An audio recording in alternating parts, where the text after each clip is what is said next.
Saudi അറേബ്യയിൽ പണപ്പെരുപ്പത്തിൽ കാര്യമായ വർധനവില്ല. 1.6% ഓഗസ്റ്റിലെ പണപ്പെരുപ്പം. സൗദിയിലെ താമസ കെട്ടിടക വാടക ഇനത്തിൽ 10% വർധനവാണ് രേഖപ്പെടുത്തിയത്. വീട്ടുവാടക ഉയർന്നതും ചിലവുകൾ വർദ്ധിച്ചതുമാണ് പണപ്പെരുപ്പത്തിന് പ്രധാന കാരണം.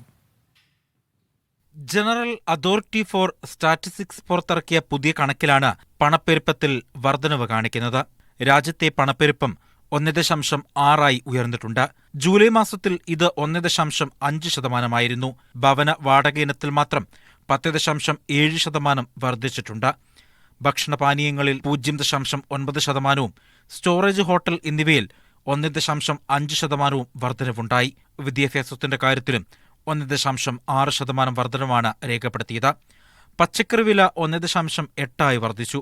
പ്രതിമാസ പണപ്പെരുപ്പ സൂചികയെ ബാധിച്ചത് ഭവനം, വെള്ളം, വൈദ്യുതി, ഗ്യാസ്, മറ്റു തരത്തിലുള്ള ഇന്ധനങ്ങൾ എന്നിവയുടെ വർധനവാണ്.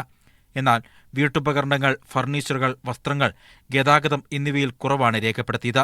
ആഗോളതലത്തേക്കാൾ ഈ വർഷം സൗദി അറേബ്യയിൽ പണപ്പെരുപ്പം താരതമ്യേന കുറവായിരുന്നു. ആഗോള പണപ്പെരുപ്പത്തിന്റെയും വിലക്കയറ്റത്തിന്റെയും തരംഗത്തെ നേരിടാൻ രാജ്യം നേരത്തെ എടുത്ത തീരുമാനങ്ങൾ ഗുണകരമായിട്ടുണ്ട്.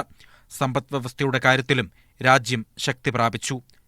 Media 1, Jeddah.